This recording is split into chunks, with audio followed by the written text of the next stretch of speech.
यही कारण है कि अलग अलग तरीकों के लगातार देखने मिल रहे हैं, लेकिन सबसे अधिक चर्चा राज ठाकरे और उद्धव ठाकरे की रही है।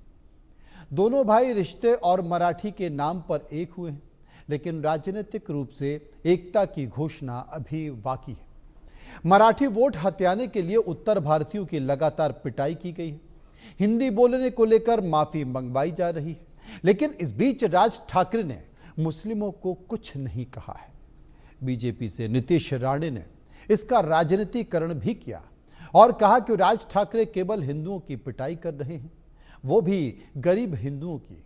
ऐसे में बड़ा सवाल यह है कि क्या राज ठाकरे की नजर मुस्लिम वोटों पर भी है? क्यों पिछले चुनाव में विपक्ष में होने के कारण उद्धव को मुस्लिम वोट भी मिले और अब उद्धव के साथ राज ठाकरे जुड़ चुके हैं। महाराष्ट्र में भाषा विवाद के अलावा भी राज ठाकरे की पार्टी की गुंडागर्दी सामने आती जा रही है। ताजा मामला नागपुर का है, जहां बैंक में घुसकर एमएनएस अधिकारियों ने बैंक कर्मी की पिटाई कर दी और दीवारों पर कालिख पोती। ऐसे में कई सारे सवाल भी हैं।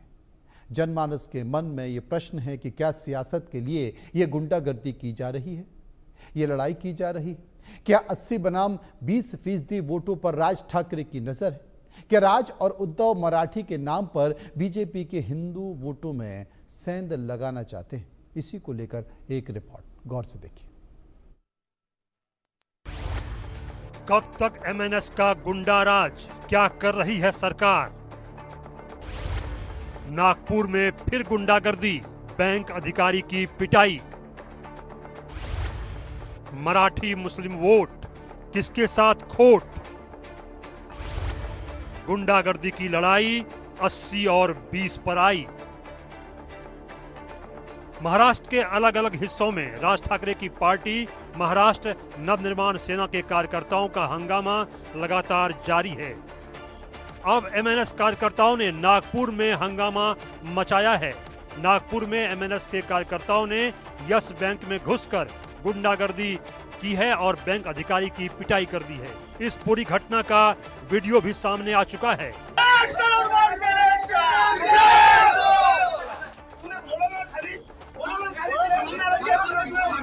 कार्यकर्ताओं ने बैंक के कर्मचारी को थप्पड़ मारकर बैंक के नाम पर कालिख पोत दी है।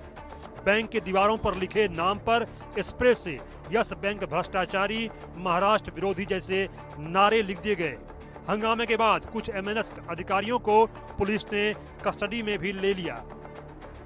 दरअसल यस बैंक ने एक जेसीबी धारक को कर्ज दिया था, लेकिन किस्तें बकाया होने के कारण बैंक ने कार्रवाई की। जानकारी के मुताबिक कर्ज धारक जब आरटीओ पासिंग के लिए गया था, उस दौरान बैंक ने उसकी जेसीबी जब्त कर ली और उसे बिना सूचना के बेच भी दिया। इस कार्रवाई के विरोध में नागपुर के माउंट रोड स्थित यस बैंक शाखा के बाहर आंदोलन किया गया। इंद्रजीत बलिराम मूले नामक कर्ज धारक का कहना है कि उसने कर्ज लिया था, लेकिन कई बार बैंक के चक्कर लगाने के बाद भी उसे न्याय नहीं मिला। इसलिए अब उसने एमएनएस से सहायता मांगी और उसी के तहत एमएनएस ने आंदोलन शुरू किया है। मुंबई में भाषा विवाद के बीच हिंदू मुस्लिम का एंगल भी घुस चुका है।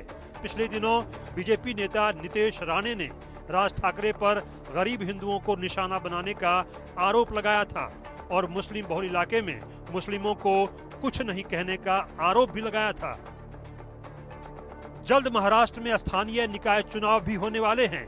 ऐसे में यह बड़ा सवाल है कि क्या आने वाले चुनाव में ठाकरे ब्रदर्स की नजर मराठी और मुस्लिम वोटों पर है? क्या 20% मुस्लिम ठाकरे ब्रदर्स के पक्ष में मतदान कर सकते हैं? Bureau report, India news. इसी मुद्दे पर चर्चा करेंगे, समझने की कोशिश करेंगे। संजय ठाकुर, नेता बीजेपी, इस वक्त हमारे साथ मौजूद हैं। संजय द्विवेदी, प्रवक्ता शिवसेना उद्धव ठाकरे गुट, मेरे साथ मौजूद हैं। युवराज पोखराना, राजनीतिक विश्लेषक, मेरे साथ मौजूद हैं। सबसे पहले हम चलेंगे संजय ठाकुर साहब के पास, जो कि बीजेपी के नेता हैं। संजय साहब, लगातार महाराष्ट्र में इस बात को लेकर चहल पहल हो रही है और बीएमसी चुनाव के इर्द गिर्द भी सारी चीज़ें गढ़ी जा रही हैं। चाहे कोई बयान हो या किसी भी तरह की इस तरह की घटना हो, उसे बीएमसी चुनाव से जोड़कर ही देखा जा रहा है। ये कहा जा रहा है कि भाई जो हिंदू हैं उनको तो टारगेट करने की कोशिश की जा रही है, लेकिन राज ठाकरे मुस्लिमों के बारे में कुछ नहीं कह रहे हैं। उकसाने का काम यहाँ पर जरूर किया गया एक मंत्री के द्वारा, लेकिन बात बन नहीं पाई। तो क्या लगता है आपको, वाकई ऐसा है, ये 80 बनाम 20 की लड़ाई है?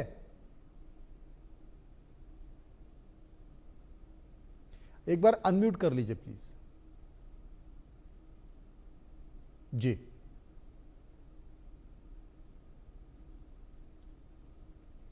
आवाज नहीं आ रही आपकी संजय जी।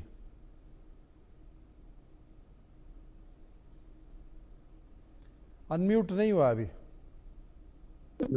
हाँ, अब हुआ। आप पूछ सकते हैं आप मुझे? आपकी आवाज आ रही है, आप बोलिए जी।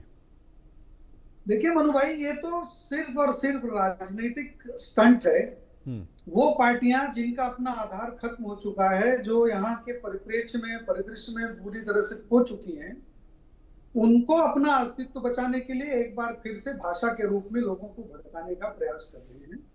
ये लोग ये नहीं जानते हैं कि कभी भी राजनीति करते समय पब्लिक को इस तरह के खतरनाक खेलों में इन्वॉल्व नहीं करना चाहिए। ये जो चल रहा है, ये इसी तरह से चलता रहा तो मुंबई जैसे शहर के प्रति लोगों का विश्वास डगमगा जाएगा, लोग आतंकित हो जाएंगे।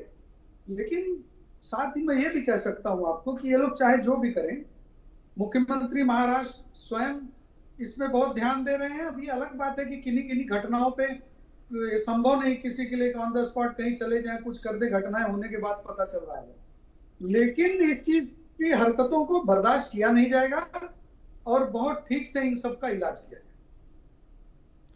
संजय द्विवेदी साहब, घटना को बर्दाश्त नहीं किया जाएगा और इन सब का ठीक से इलाज किया जाएगा।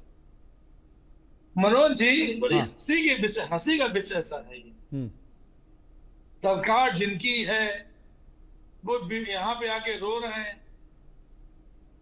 कह रहे हैं साहब बर्दाश्त नहीं किया जाएगा। तो क्यों बर्दाश्त कर रहे हो भाई? क्यों बर्दाश्त कर रहे हो? मैं समझ नहीं पा रहा हूँ। नहीं, बर्दाश्त नहीं किया जाएगा, इन सब का इलाज भी किया जाएगा। अरे तो इलाज कब किया जाएगा साहब? ये हम लोग रोज जैसे डिबेट करते रहेंगे, आपस में तू मैं करते रहेंगे, इससे इलाज हो जाएगा क्या? क्या इलाज दिखाई पड़ रहा मनोज जी? आप इतने बड़े पत्रकार हैं, इतना बड़ा चैनल है, आप मुझे बता दीजिए 2 महीने के अंदर कितना इलाज हुआ, कितनी दवा दी गई, कितनी दुआ दी गई? कुछ नहीं किया गया अभी। समझ, इनका सिर्फ मोटो ये है इस विवाद को, क्योंकि राज ठाकरे जी की आज की आदत आज की नहीं है। लोकसभा चुनाव में इनके साथ में तब भी उन्होंने मराठी भाषा का वो किया था, और अपने देवेंद्र फडणवीस जी कहते हैं हमने अभिजात भाषा का मराठी में दर्जा दिया है। इनके योगेश कदम जी कहते हैं मराठी बोलनी पड़ेगी, तो मराठी बोलनी पड़ेगी, अभिजात भाषा का दर्जा दिया है। तो अगर कोई अस्थाई, मैं गुंडा कहूंगा बहुत अच्छे शब्दों में, अगर गुंडागर्दी कर रहा है, कानून व्यवस्था भंग कर रहा है, तो जिम्मेदारी किसकी है? क्या मनोज जी की है, संजय द्विवेदी की है कि जाके उनको गिरफ्तार करें? वहां की पुलिस क्या कर रही, देवेंद्र फडणवीस जी क्या कर रहे? जब देखिए महंगाई थी, मनमोहन सिंह की सरकार थी, पूर्व प्रधानमंत्री जी की, तो गैस सिलेंडर के दाम बढ़े तो इन्होंने चूड़ियां भिजवाई थी।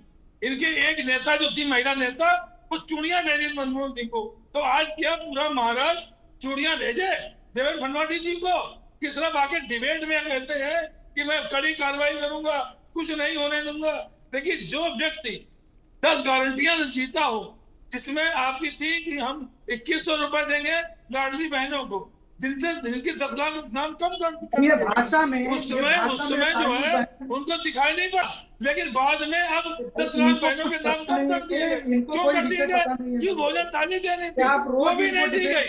मुख्यमंत्री तीर्थ यात्रा कर रहा था, वो भी नहीं कराया गया। बिजली बिलों में कटौती करनी थी, वो भी नहीं कराया गया। किसानों के बिल माफ, किसानों को ऋण माफ करने थे, वो भी नहीं किया गया। 25 लाख नौकरी कहाँ है? अभी तो हम लोग मांगते 2 करोड़ नौकरी कहाँ, 2 करोड़ नौकरी कहाँ? अब 25 लाख नौकरियां कहाँ है? कितने लाख आदमी का इतने भर्ती हो गए, कितने लाख लोगों की नौकरी के लिए जगह निकली है। पांचवी इकोनॉमी पहुंच गए, तीसरी इकोनॉमी पहुंच गए, चौथी इकोनॉमी पहुंच गए। आज पेट्रोल डीजल के दाम कितने, गैस के दाम कितने, रसोई गैस के दाम कितने, उस पर इनका ध्यान नहीं है। ध्यान सिर्फ इनका इतना है कि किस तरह से विवाद को आगे बढ़ाए। भाई आप 1 से 5 तक हिंदी लाने की क्या जरूरत थी आपको? और बार बार कह रहे थे आप हिंदी का विरोध कर रहे हैं। हिंदी का विरोध मुझे बता दीजिए कौन नेता कर रहा है? क्या कांग्रेस कर रही है, उद्धव ठाकरे कर रहे हैं, शरद पवार कर रहे हैं? कोई नहीं कर रहा। इनके मंत्रियों द्वारा कई बात का अनुपालन राज ठाकरे की सेना कर रही है। राज ठाकरे की सेना इन्हीं की बात का अनुपालन कर रही है। जो इनके साथ लोकसभा चुनाव में थे, इन्हीं के साथ में थे। मनु भाई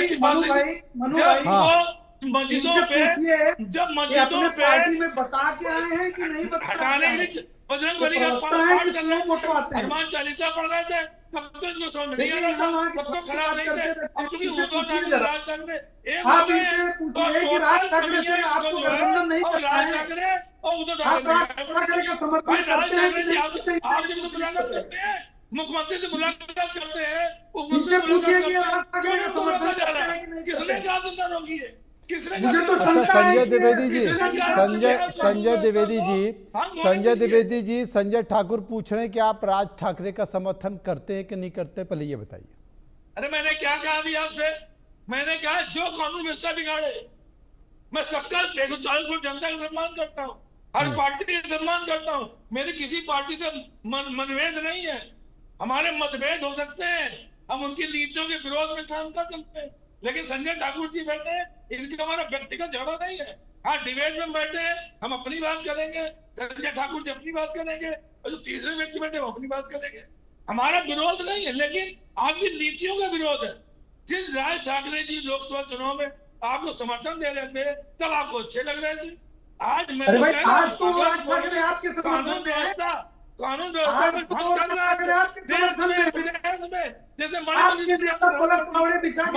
की स्थिति जो है आपने खराब कर दी। आज तो राज ठाकरे आपके साथ है, कभी घटना हो रही है, प्रधानमंत्री करेंगे, आप राज ठाकरे को कहेंगे कि इस तरह की हरकतें मत करिए, आप इसका जवाब क्यों नहीं देते?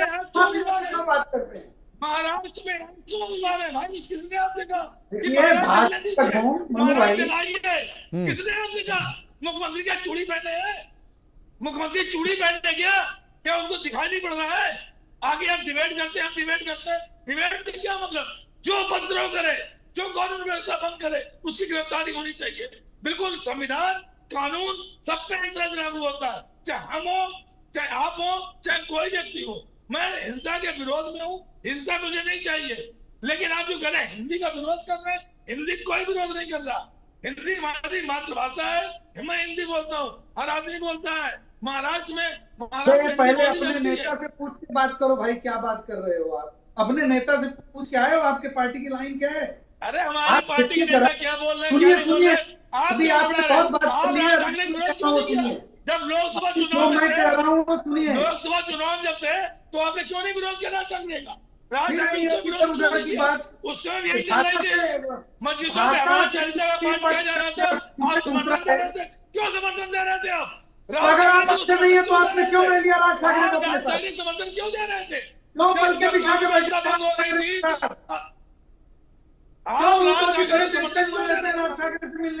युवराज पोखरना मेरे साथ मौजूद हैं। युवराज पोखरना साहब, बात यहीं पर आकर नहीं रुकती। अब तो चुनाव आयोग ने साफ भी कर दिया है, क्योंकि अक्टूबर में ये माना जा रहा है, चुनाव आयोग ने घोषणा कर दी, अक्टूबर से जो स्थानीय निकाय है, नगरीय सरकार है, उसके चुनाव की प्रक्रिया शुरू होगी। लेकिन ये भी कहा जा रहा है कि इस बार वीवीपैट का इस्तेमाल नहीं होगा, क्योंकि चुनाव आयोग ने कहा कि साहब उम्मीदवार बहुत सारे होंगे, एक उम्मीदवार के लिए 4 लोगों को वोट देना पड़ेगा, इसलिए वीवीपैट नहीं होगा। तो विपक्षी पार्टी इसका विरोध कर रही।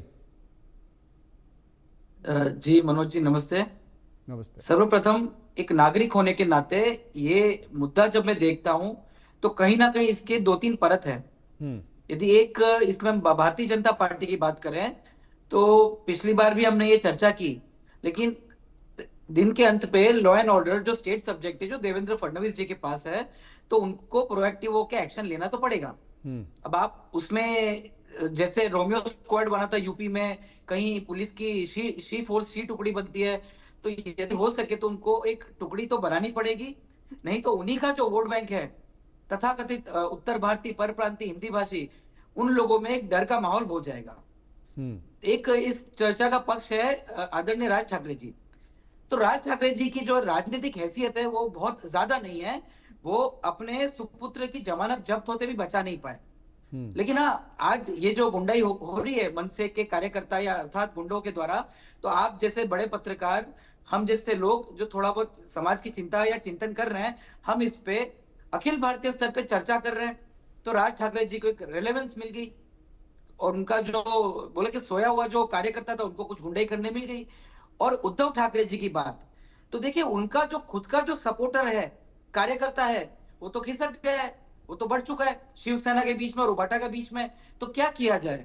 तो उन्होंने आउटसोर्सिंग करके लोकल राजनीति, जो नीचे की स्तर की गुंडाई है, वो मनसे को सौंप दी है। और जो आपने 80-20 की बात कही, बहुत इंटरेस्टिंग बात कही। आप ये बात से सहमत होंगे जब मैं कहूंगा कि जैसे ही ये इंडी गठबंधन या महाविकास आघाड़ी में उद्धव जी का जाना हुआ, तो उनके इफ्तार पार्टी से लेके ईद पार्टी से लेके मुहर्रम के जुलूस में सब जगह मियां उद्धव साहब करके उनके पोस्टर निकल गए। तो मुसलमानों का वोट बैंक जो है वो मनसे का तो कभी था नहीं, लेकिन उद्धव ठाकरे जी की बड़ी पैनी नजर है कि ये मियां भाई का वोट बैंक है जो मुझे वोट करे।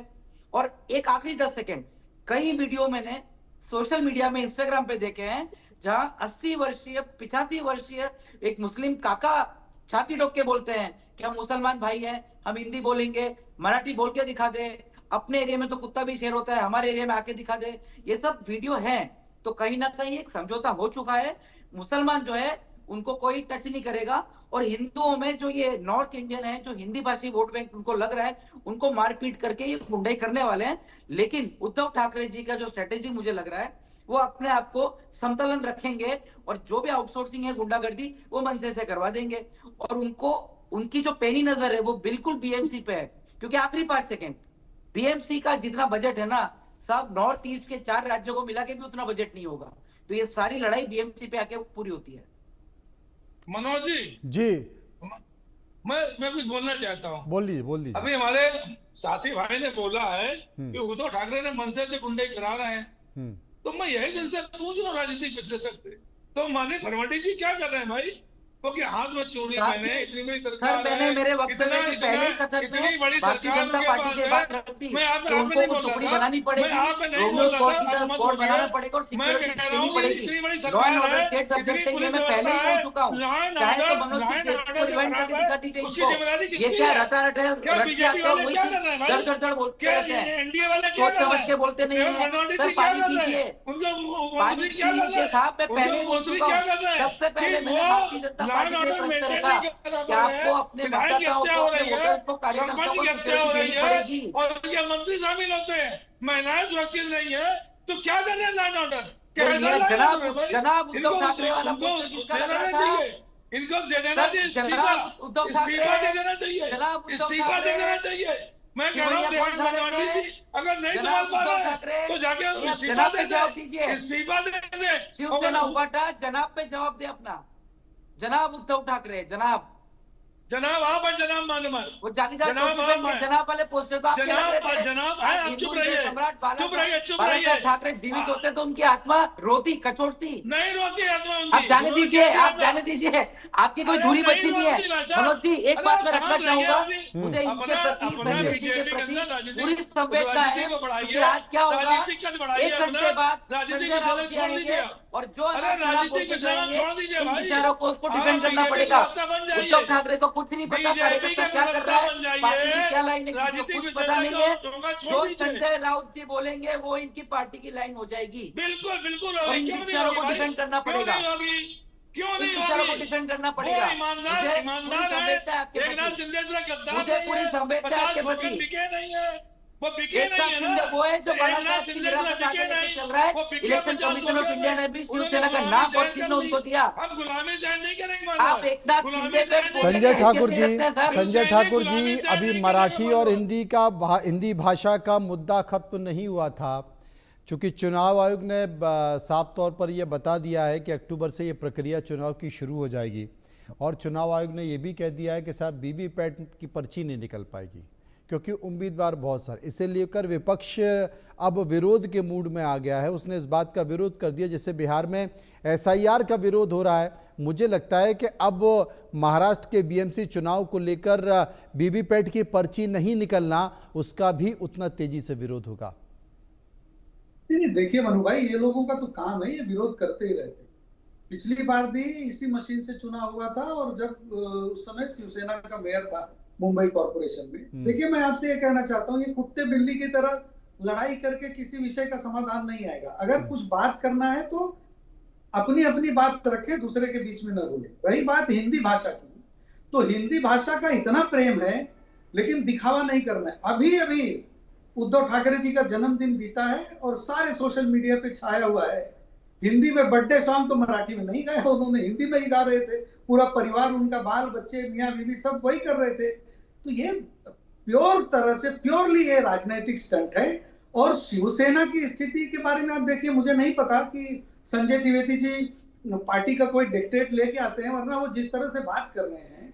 मैं सिर्फ एक प्रश्न उनसे पूछा, हाँ या ना में जवाब दें, कि आप राज ठाकरे का समर्थन करते हैं या आप राज ठाकरे के विरोध में हैं। उसका जवाब उन्होंने दिया नहीं। गोल मोल घुमा के दूसरा कोई कुछ बात कहेगा तो कहेंगे भाषा पे कहां से आ गया, और अपने जीएसटी नोटबंदी सब लेके आएंगे इसी डिबेट। तो ऐसे तो उसका सोल्यूशन होगा नहीं। सच्चाई ये है कि मनसे के गुंडे दिन रात गुंडागर्दी कर रहे हैं। मुझे नहीं पता कि संजय द्विवेदी जी कानून के विद्यार्थी रहे कभी या कानून जानते हैं कि नहीं, लेकिन मैं पेशे से वकील हूं और मैं कानून जानता हूं। किसी को ह्यूमिलिएट कर देना, किसी को पकड़ के 2 थप्पड़ लगा देना, उसमें जो आपका क्रिमिनल केस बनता उतना ही है, गिरफ्तारी हो रही है, छोड़ देना पड़ रहा है। ये स्ट्रेटेजिकली ये लोग दहशत निर्माण कर रहे हैं और लोगों के स्वाभिमान को कुचल देना चाहते हैं, और ये स्ट्रेटेजी के तहत काम कर रहे हैं। बिल्कुल यही है कि राज ठाकरे की इमेज है गुंडों की तरह, तो राज ठाकरे के गुंडों से गुंडागर्दी करवा दो और अपने जो है ऐसे ही बात करते रहो कि भाई कौन कर रहा है, कौन कर रहा है। स्ट्रेटेजिक तरीके से सरकार को बदनाम करने के लिए, लॉ एंड ऑर्डर सिचुएशन बहुत खराब है ऐसा नैरेटिव तैयार करने के लिए, ये सोची समझी रणनीति के तहत ये लोग कर रहे हैं। सरकार मुस्तैदी से इन चीजों पे लगाम लगाने की भी कोशिश कर रही है, लेकिन जहां की मैं, जैसा कि मैंने आपको बताया, कानून का भी एक दायरा है और कानूनी अपनी बाध्यताएं हैं। किसी को थप्पड़ मार देने की सजा तो आप 3 साल की 2 साल की दे नहीं सकते, क्योंकि ऐसा कोई प्रावधान ही नहीं है। और जब खुले तौर पर राज ठाकरे ये कहते हैं कि अगर कोई नहीं सूखता है तो उसको मारो और उसका वीडियो मत बनाओ, और उस पे अगर उद्धव ठाकरे मूक रह जाते हैं, इसका मतलब है ना कि उद्धव ठाकरे उस नहीं, उद्धव ठाकरे ने तो ये कह दिया ना संजय ठाकुर साहब, क्या अगर हम मराठी अस्मिता की बात करते हैं, उसकी रक्षा की बात करते हैं, और अगर लोग हमें गुंडा कहते हैं तो ठीक है, हम गुंडा कहलवाना पसंद करते हैं। हाँ, तो उद्धव ठाकरे जी को राज ठाकरे का लाइन समझ में आ रहा है, लेकिन शिवसेना के जो प्रवक्ता यहाँ संजय द्विवेदी बैठे हैं, उनको वो लाइन ही नहीं समझ में आ रही है, इसलिए वो डिबेट पे विषय पे बात नहीं कर रहे हैं। यही तो मैं भी कह रहा हूं कि सिर्फ गुंडागर्दी करके लोगों के अंदर दहशत फैला के अगर आप वोट लेना चाहते हो, आप एक तरफ से हिंदुओं के वोट को विभाजन करना चाहते हो, क्योंकि आपको लगता है कि नरेंद्र मोदी जी से अगर कोई लड़ेगा तो उसको लड़ने वाले को मुस्लिम वोट एन ब्लॉक मिलेगा। इसी स्ट्रेटेजी के तहत आप दूसरे प्रदेश के लोगों को ह्यूमिलिएट करिए, बेइज्जत करिए, उन लोगों के बीच में अफरा तफरी निर्माण करके उनके वोटों को बांटिए, और मुस्लिम वोट तो हमको मिलना ही है। तो जब भी अभी विश्लेषक साहब कह रहे थे कि जनाब उद्धव ठाकरे साहब, हाँ तो बिल्कुल मौलाना उद्धव ठाकरे ही हो चुके हैं वो, इसमें कोई अब बचा नहीं है कुछ उनके लिए। संजय द्विवेदी, देखिए मनोज जी, इनके पास जब पीछे के पास कुछ नहीं बनता है तो मौलाना बन जाते हैं, जनाब बन जाते हैं, और हम मतलब उद्धव ठाकरे कानून व्यवस्था बिगाड़ रहे हैं। तो भैया कानून व्यवस्था उद्धव ठाकरे बिगाड़ रहे हैं तो देवेंद्र भंडारी जी कर क्या रहे हैं? अभी आपने एक बात कही, साहब थप्पड़ मार दिया, ये मार दिया। मैं वकील हूँ, मैं जानता हूँ वो जाएंगे, छूट जाएंगे। तो भाई ये जिम्मेदारी किसकी है कि अगर वो थप्पड़ मारे हैं और उनको सजा होनी चाहिए और शांति व्यवस्था भंग ना हो, जो जिसने आपको जिता के भेजा, भले आपने 50 लाख वोट बढ़वा लिए हो, वो चुनाव से मिली बात करके तो वोट बढ़वा के आपने चुनाव जीत लिया, कोई बात नहीं, तू चुनाव जीत गए ना, तो लाडली बहना कौन दादी देगा? मुख्यमंत्री आप क्यों बोल रहे हैं भाई? वही है खिसियाली आप क्यों बोल रहे हैं? आप क्यों बोल रहे हैं भैया? आप क्यों बोल रहे हैं? इसलिए आप, अरे आप क्यों बोल रहे हैं भाई? अरे भाई आप क्यों बोल रहे हैं? आप क्यों बोल रहे हैं? अभी आप बोल रहे बड़ा सब शांति प्रिय हो। नहीं, आप क्यों बोल रहे हैं? करते हैं आप इधर क्यों बोल रहे हैं भाई? आप क्यों बोल रहे हैं? क्यों बोल रहे हैं भाई? क्यों बोल रहे हैं भाई? आप उद्धव ठाकरे ने मंत्री ने कह दिया राज ठाकरे जी से कि साहब आप गुंडागर्दी करिए, हम आपका साथ देंगे। अरे तो भैया देवेंद्र फडणवीस जी छोटे कहने हैं, मुख्यमंत्री क्या कर रहा है, मुख्यमंत्री क्या हैसियत है, मुख्यमंत्री क्या कर रहा है, मुख्यमंत्री बिल्कुल मौन व्रत क्यों लिए है? मुख्यमंत्री को रोकना चाहिए, उनकी सरकार को रोकना चाहिए, पुलिस को अधिकार देना चाहिए। मैं तो ओपनली कर रहा हूँ। और राज ठाकरे जहाँ बात है, उद्धव ठाकरे चाहेंगे हमारी पार्टी गठबंधन होगा, वो नहीं चाहेंगे नहीं होगा। हम थोड़ा ना अभी गठबंधन कहाँ हो गया, हम इसमें आपसे क्या कहते हैं कि गठबंधन हो गया है? अरे वो मीटिंग संघ में आए, उन्होंने मीटिंग की, हमने स्वागत किया।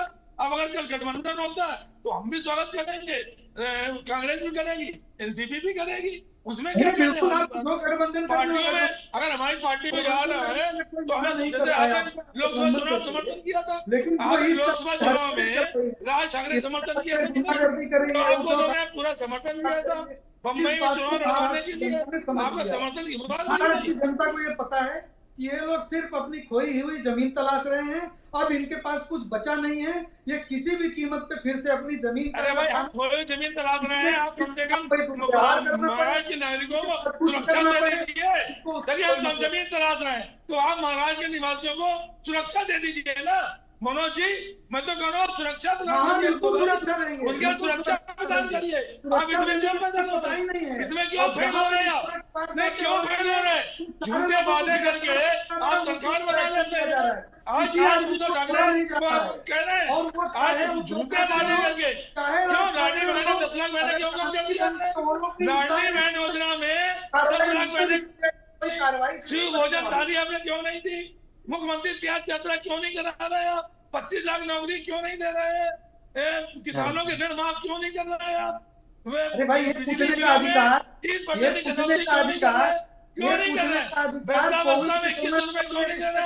वृद्धावस्था मैं समझ गया, लेकिन एक बात तो तय है कि महाराष्ट्र निकाय चुनाव में अब एमएनएस और यूबीटी मिलकर चुनाव लड़ेंगे, और मिलकर चुनाव लड़ेंगे तो फिर इसकी स्थिति क्या होगी आने वाले 18 अगस्त को पता चल जाएगा। क्योंकि यूबीटी और राज ठाकरे की पार्टी जो मन से बेस्ट है, पथपेड़ी में क्रेडिट चुनाव जिसे कहते हैं, वो मिलकर लड़ रही है, और मिलकर लड़ेगी तो फिर पता भी चल जाएगा कि कौन कितने पानी में है और ये गठबंधन क्या कहता है। बहुत बहुत शुक्रिया करूंगा मैं सभी मेहमानों का जो मेरे साथ इस चर्चा में जुड़े रहे। इस बीच महाराष्ट्र के बीजेपी नेता राम कदम हमारे साथ जुड़ गए हैं, क्योंकि लगातार ये विवाद बढ़ रहा है, लिहाजा हमने कहा कि एक बार उनसे बात कर ली जाए। राम कदम साहब, स्वागत है आपका इंडिया न्यूज़ में। एमएनएस ने मराठी व्यक्ति को नौकरी में 80% रिजर्वेशन रखने की मांग की है। इसको लेकर आप क्या मानते हैं, आपकी पार्टी क्या मानती है? मुंबई और महाराष्ट्र की पहली भाषा मराठी है, और वैसे हर प्रांत की अपनी एक भाषा होती है, और इस विषय पर हमारी सरकार का रुख बड़ा स्पष्ट है कि हर प्रांत के अपने भाषा का सम्मान जरूर होना ही चाहिए, पर अन्य भाषाओं का भी हम उतना ही सम्मान करते हैं।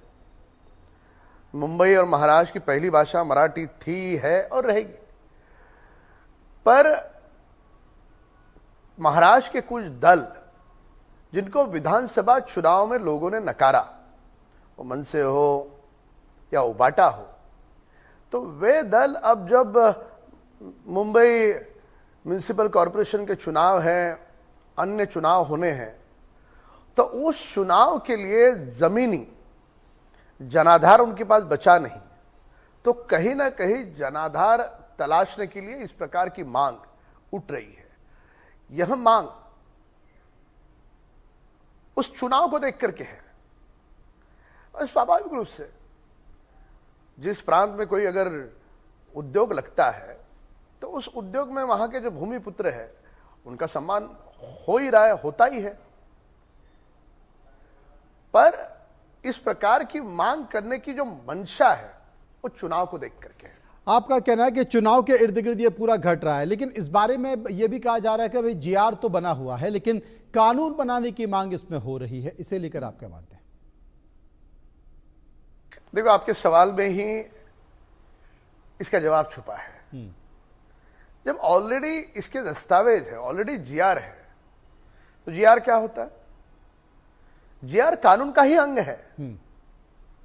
अगर ये किसी को नहीं पता है तो उनका अधूरा अध्ययन उसके लिए जिम्मेदार है। मैं फिर से एक बार कहूंगा कि यह कानून, यह जीआर बरसों से है। अगर कोई जगह पे उसे अगर इंप्लीमेंट नहीं हो रहा है, जरूर सरकार को बताए, सरकार कार्रवाई करेगी, किसी को नहीं छोड़ेगी।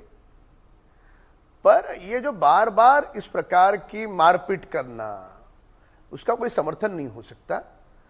और मारपीट भी किसे किए जा रही है? एक हिंदू भाई दूसरे अपने हिंदू भाई को मार रहा है, इसका कैसे समर्थन हो सकता? तो इसके लिए कानून हाथ में लेने का अधिकार किसी को भी नहीं है। कानून हाथ में लेने का अधिकार किसी को नहीं है, लेकिन कानून होते हुए भी अगर ये मारपीट हो रही है, लोग मारपीट कर रहे हैं, तो फिर क्यों कर रहे हैं जबकि कानून है? नहीं, ये जो मारपीट जो कुछ जगहों पर जो हुई, या मनसे के लोग या उबाटा के लोग जो कर रहे हैं, उस सुर्खियों में आने के लिए कर रहे हैं। क्या वो लोग खुद घर पे हिंदी नहीं बोलते? बोलते हैं। कोई अगर मेहमान आए, उसे उस भाषा को नहीं आता होगा तो बोलते ही ना, खुद बोलते हैं। तो इसके लिए मारपीट के आड़ पर खुद की अपनी राजनीतिक महत्वाकांक्षा की रोटी, ये ठीक नहीं है। मारपीट का कोई समर्थन हो नहीं सकता। कानून कानून का काम करेगी। पुनः एक बार, मुंबई महाराष्ट्र की हर प्रांत की जैसी एक भाषा होती है, वैसे हमारे प्रांत की पहली भाषा मराठी है और अन्य सभी भाषाओं का सम्मान है। एक बात बताइए राम कदम साहब, राज ठाकरे के घर जब टाटा अंबानी आते हैं तो क्या वे हिंदी में बात करते हैं, या फिर राज ठाकरे उनसे ये कहते हैं कि नहीं मराठी में बात कीजिए? उनको ही जाके पूछना होगा, वही बताएंगे। तो इसलिए ये समझने वाली बात है कि भाषा इस संवाद के लिए होती है, और ये संवाद जो है, उस संवाद करते समय जैसे विदेश में जाओ, उनको अपनी भाषा नहीं आती तो इंग्लिश में बोलना अपनी आवश्यकता है। तो वहां क्या बोलोगे? दक्षिण में जाओ, उत्तर में जाओ, जहां जाओगे तो संवाद के लिए भाषा होती है। और हर प्रांत की अपनी भाषा का सम्मान हर एक को होता है, अभिमान होता है हर एक को, उसमें कुछ गलत नहीं है। पर अन्य भाषाओं की घृणा करना और भाषा के आड़ में मारपीट करना, और वो भी मारपीट केवल चुनाव को देख करके करना, इसका कोई समर्थन नहीं है। चुनाव को लेकर, क्योंकि अक्टूबर में चुनाव, तो उसके इर्द गिर्द ये सारी कहानी रचना गढ़ी जा रही है। लेकिन आपको क्या लगता है कि महाराष्ट्र में सियासी एजेंडा तय कर लिया है चुनाव के इर्द गिर्द? इनका ये अधूरा अध्ययन है। इस प्रकार का पहले से ही महाराष्ट्र सरकार का जीआर है, आप जानते हो। और जीआर का मतलब अगर किसी को नहीं समझ रहा है तो वे तलाश है। तो ये हो रहा है, आप मानते हैं कि जो घट रहा है, जो हो रहा है, क्या मराठी वोट इससे पोलराइज हो सकते हैं? देखिए, कौन किसके साथ जाएगा, किसके साथ आएगा, ये उनका अपना निजी फैसला है। पर किसी के भी साथ में आने से हम आदरणीय मुख्यमंत्री देवेंद्र फडणवीस जी के नेतृत्व में मजबूती के साथ चुनाव लड़ेंगे और मजबूती के साथ जीतेंगे। अब जिनको विधानसभा के चुनाव में जिन दलों को नकार दिया लोगों ने, वो दलों को महायुति के सामने लड़ते समय उनके सामने सवाल है कि लड़ेंगे तो क्या होगा, क्या नहीं होगा। इस डर के कारण कुछ लोग अगर साथ में आते हैं तो उनकी इच्छा है, पर इससे कुछ फर्क नहीं पड़ना है। और रहा सवाल मुंबई और महाराष्ट्र के मराठी आदमी का, उनको भली बात ही पता है ये सारा जो खेल चल रहा है ये चुनाव को लेकर के चल रहा है। इनको मराठी आदमी का कुछ पड़ा नहीं है, मराठी आदमी का कुछ पता नहीं है। लेकिन राम कदम साहब, ठाकरे ब्रदर्स राजनीतिक तौर पर तो साथ आ चुके हैं। ये भी माना जा रहा है कि बीएमसी का चुनाव दोनों साथ मिलकर लड़ेंगे, और मुंबई वेस्ट में जो परभणी का चुनाव होने जा रहा है उसमें संकेत भी 18 तारीख को निकल कर आ जाएंगे। लेकिन क्या इससे मराठी लोगों का भला हो पाएगा? जब भी राज्यसभा सांसद चुनना होता है तो कौन से मराठी आदमी को बनाते हैं सांसद हो? दिवाकर रावते जी को बनाया? नहीं बनाया, सीनियर नेता है। चंद्रकांत खैरे जी को बनाया? नहीं बनाया, सीनियर नेता है। तो इसके लिए जब म्युनिसिपल कॉर्पोरेशन के कॉन्ट्रैक्ट देने हैं तब इनको मराठी आदमी याद नहीं आता। इनकी खुद की दोस्ती किन लोगों से पूछो, इनके खुद के बच्चे कौन से स्कूल में पढ़े वो पूछो। तो इसके लिए मराठी मराठी केवल लोगों को उकसाने के लिए है, उससे अगर कुछ वोट जोड़ सके तो उसके लिए वो प्रयास है। जनाधार खिसक गया, इसलिए आप लोगों को उकसाते रहो और मराठी अस्मिता के नाम पर वोट बैंक की राजनीति करते रहो। शुक्रिया करेंगे राम कदम साहब का जो विस्तार से हमारे साथ चर्चा कर रहे थे। खबर भाषा को लेकर ही है। भाषा को लेकर गैर मराठियों के लिए पैदा होने वाली नफरत अब लगातार बढ़ती दिख रही है। लोकल ट्रेन के महिला डब्बे में एक महाराष्ट्रियन महिला भाषा के नाम पर लड़ रही है। सोशल मीडिया पर यह वीडियो तेजी से वायरल हुआ है, आप साफ तौर पर देख सकते हैं।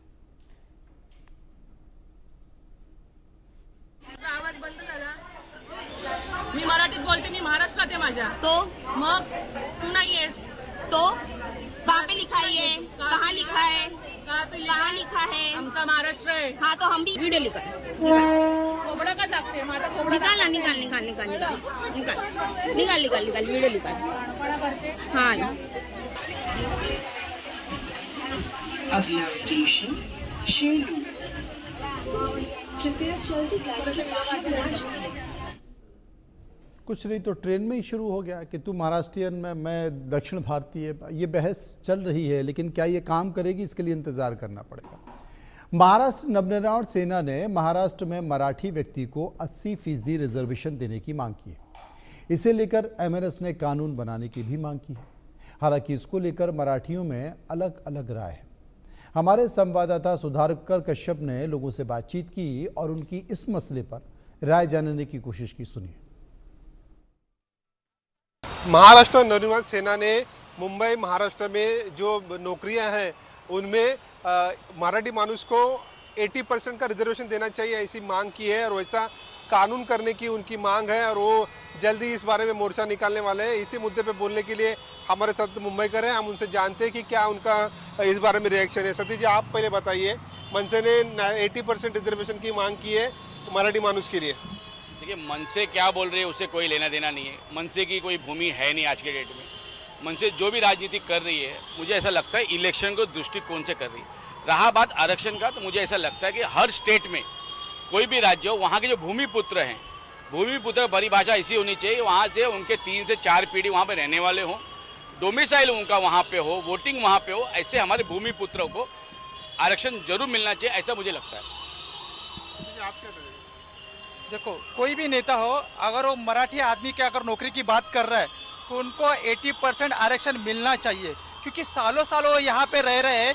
यहाँ के बाहर के लोग आके कम पैसे में सैलरी में काम कर रहे हैं और यहाँ का जो आम पब्लिक है उनको नौकरी नहीं मिल रही है।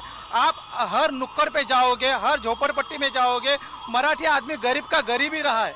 बाहर के लोग आके 5,000 में 10,000 में पूरा महीना भर काम करते हैं, ठीक है। उनके वजह से मराठी आदमियों को नौकरी नहीं मिलती है।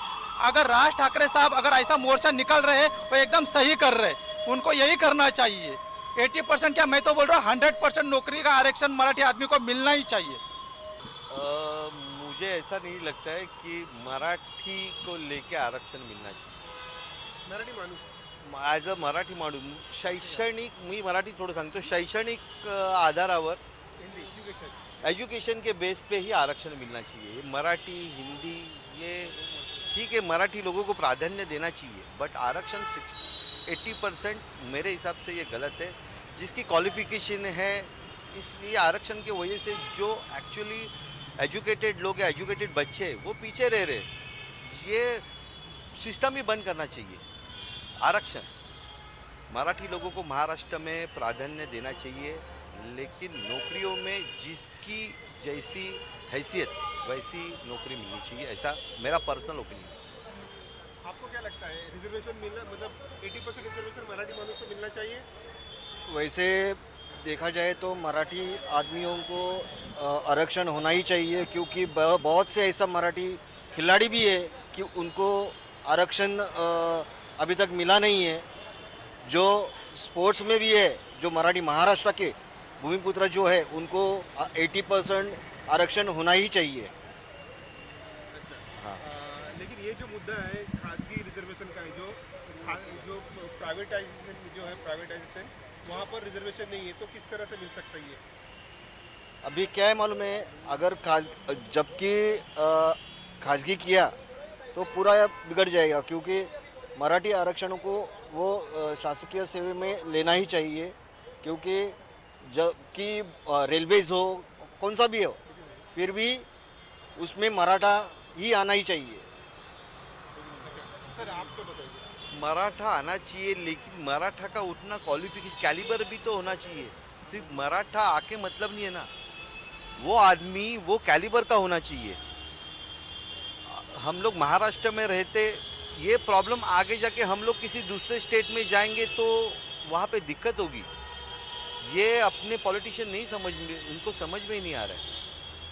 मराठी को प्राधान्य देना चाहिए, इसके मैं खिलाफ नहीं हूँ, लेकिन जिसकी जैसी हैसियत वैसी ही नौकरियां मिलनी चाहिए। बल्कि 80 अगर कोई नॉन महाराष्ट्रियन है उसको अगर ज़्यादा परसेंटेज है और वो 20% में वो कैसे करेगा जॉब? अगर वो सीरियस मतलब ये पॉलिटिक्स में कुछ नहीं, वो बच्चा अच्छे से पढ़ाई कर रहा है तो उसको मिलना चाहिए, मराठी को मिलना चाहिए। इससे मेरा कहना है कि क्वालिटी पे होना चाहिए। क्वालिटी पे होना चाहिए, क्वालिटी ही। अगर अच्छा देश बनाना है तो क्वालिटी पीपल चाहिए ऊपर, क्वालिटी पीपल रहेगी तो ये अच्छा देश बनता है। आरक्षण के हिसाब अभी एजुकेशन सिस्टम अपना कितना खराब है। 60% वाले को एडमिशन मिल रहा है, जिसको 90% है उसको एडमिशन नहीं मिल रहा है। कहाँ हो रहा है ऐसा? क्यों हो रहा है? बिकॉज ऑफ दिस आरक्षण। एक तो आरक्षण पूरा बंद कर दो, नहीं चाहिए आरक्षण। जिसकी जितनी पढ़ाई, जिसकी जितनी हैसियत, वो हिसाब से एडमिशन नौकरियां मिलनी चाहिए। पहले आप मराठी लोग जितने पढ़े लिखे उनको फर्स्ट प्रेफरेंस दे दो, सेकंड प्रेफरेंस में लो जो कैलिबर है। ऐसे कितने IPS ऑफिसर जो नॉन महाराष्ट्रियन है, अच्छे काम भी तो कर रहे हैं। ये मुद्दा पकड़ के रखना मुझे गलत लग रहा है। सर आपके बताइए, इन्होंने जो क्वालिटी का मुद्दा उसको ठीक किया है, तो आपको क्या लगता है? देखिए, पहली बात तो ये छत्रपति शिवाजी महाराज की भूमि है। अगर महाराज का इतिहास देखा जाए, धर्मवीर संभाजी महाराज का भी इतिहास देखा जाए, सब कुछ साथ लेके चलने वाला इतिहास है।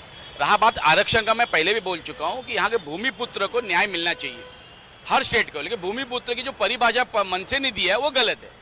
मेरे कहने वाला यहाँ पे रहने वाला 3-4 पीढ़ी से डोमिसाइल है, राशन कार्ड है, वोटिंग है, वो यहाँ का मराठी मानुस है, ये वहाँ का महाराष्ट्रियन है, उसको न्याय मिलना चाहिए। हाँ, लेकिन जो इन्होंने जो कहा बात, मतलब आपका मतलब है जो उत्तर भारतीय है, जो नॉन महाराष्ट्रियन है, लेकिन जो पिछले 25 साल से यहाँ रह रहे, उनको भी आरक्षण मिलना चाहिए। मैं नॉन महाराष्ट्रियन की बात है, महाराष्ट्रियन। अगर मैं खुद सतीश तिवारी हूँ, मैं आई एम महाराष्ट्रियन बिकॉज मेरे पास डोमिसाइल है यहाँ का, मेरे 4 पीढ़ी हमारे, इसलिए मैं महाराष्ट्रियन हूँ, मैं मराठी हूँ।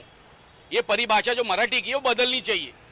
अगर मैं 3-4 पीढ़ी से यहाँ पे रह रहा हूँ, मराठी संस्कृति को जप रहा हूँ, महाराष्ट्र के संस्कृति को जप रहा हूँ, तो मैं मराठी हूँ, मुझे न्याय मिलना चाहिए। तो मेरा ये कहने का मतलब है कि यहाँ के भूमिपुत्र को न्याय मिलना चाहिए, लेकिन साथ ही साथ क्वालिटी भी बहुत जरूरी है। जैसे इन्होंने बात बोला, अगर आपके पास क्वालिटी नहीं है, सिर्फ मराठी मानुस करके आप अगर नौकरी मांगना चाहोगे और आपके अंदर न्याय नहीं है, क्वालिटी नहीं है, तो मुझे ऐसा लगता है उस मुद्दे को कहीं ना कहीं सस्ते बस्ते में डालना चाहिए। आपको क्या लगता है, क्वालिटी का मुद्दा है? क्वालिटी तो है। महाराष्ट्र जितने भी लड़के हैं लड़कियां हैं उसमें क्वालिटी बहुत अच्छी है, उनका क्वालिफिकेशन भी अच्छा है, वो अच्छा काम करते हैं। लेकिन ये बड़े बड़े बिजनेसमैन है ना, उनको बहुत कम सैलरी देते हैं। इतने कम सैलरी में घर चलाना बहुत मुश्किल हो जाता है। और ये बाहर से जो लोग आते हैं, भले वो कोई भी स्टेट से हो, इतने कम पैसे में काम करते हैं ना, तो हमें उतना परवड़ता नहीं है। इसके लिए लोग क्या करते हैं, इतने कम पैसे में कैसे जॉब करेंगे? हमारी क्वालिटी तो देखो, हम MA है, BA है, इंजीनियर है, आप हमें 10,000 सैलरी देते हो तो कैसे परवड़ेगा? हमारा एजुकेशन तो उसमें निकलना चाहिए, लेकिन यही खर्चे में बाहर के लोग काम करते हैं। इसी वजह से ये झगड़ा चल रहा है। और मैं महाराष्ट्र के सारे लोगों को जॉब मिलना ही चाहिए, तभी तो महाराष्ट्र की तरक्की होगी और हम लोग अच्छा टैक्स पे कर सकते हैं। ये आपको लगता है ये पॉलिटिक्स है? ये बिल्कुल पॉलिटिक्स नहीं है, ये पॉलिटिक्स के नाम पे है ना, सबको गुमराह कर रहे हैं। ये जॉब जो है सबको मिलना चाहिए ना। हमारे महाराष्ट्र में जॉब है और बाहर के लोग आके काम कर रहे हैं, तो महाराष्ट्र के बच्चे क्या ऐसे ही बैठे रहेंगे क्या? खाली गणपति खेलते बैठेंगे, दही हांडी खेलते बैठेंगे क्या? हमें जॉब की जरूरत नहीं है क्या? हमें भी जॉब चाहिए ना, तो हमारे क्वालिफिकेशन के हिसाब से अच्छा जॉब दो। आपको क्या लगता है पॉलिटिक्स सही है इसमें? सर मुझे समझ में नहीं आ रहा है, मन से इतनी सोई थी क्या? 4 महीने इलेक्शन को लगे तभी मराठी का मुद्दा उठा रही है। ये गलत है। मेरे कहने का मतलब है मराठी को न्याय मिलना चाहिए, मराठी यहाँ के जो भूमिपुत्रों को न्याय मिलना चाहिए, लेकिन साथ में क्वालिटी तो होना चाहिए। अगर क्वालिटी नहीं, आप मराठी मराठी मराठी करके करोगे तो नहीं होगा ना। मराठी के साथ में यहाँ पे क्वालिटी होनी चाहिए, संस्कृति होनी चाहिए। जो पैरामीटर आपको तय किए गवर्नमेंट ने जॉब के, वो पैरामीटर आपने पूरा करना चाहिए। सिर्फ मराठी मुद्दा को लेकर जॉब मिलना चाहिए। आप 10वीं फेल रहोगे, 8वीं फेल रहोगे, काम यहाँ पे क्वालिटी नहीं हो आपके पास होगा, तो कैसे जॉब होगा?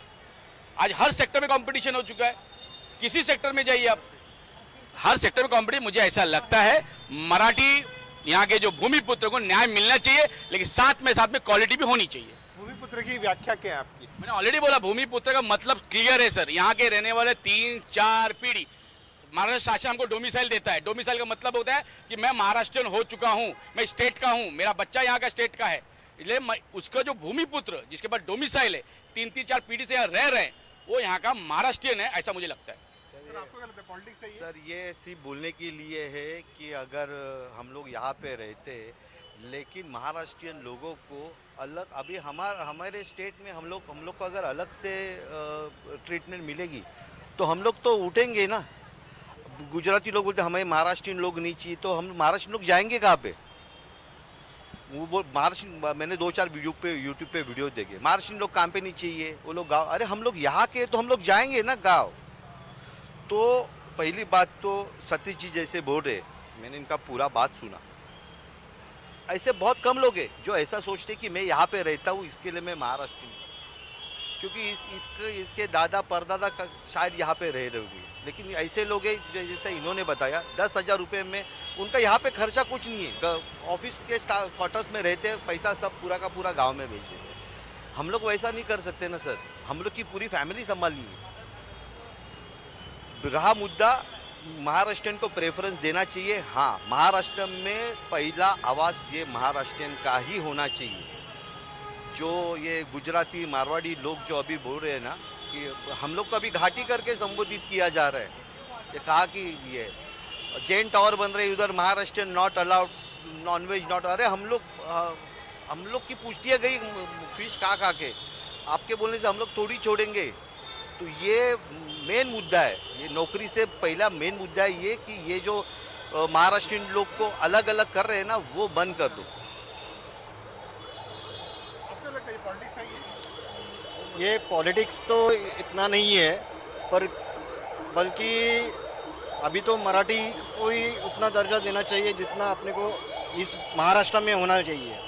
अभी गांव के लड़के लोग मुंबई में आते नौकरी के लिए, फिर भी उनको नौकरी के लिए नहीं प्राइवेट में जाना पड़ता है।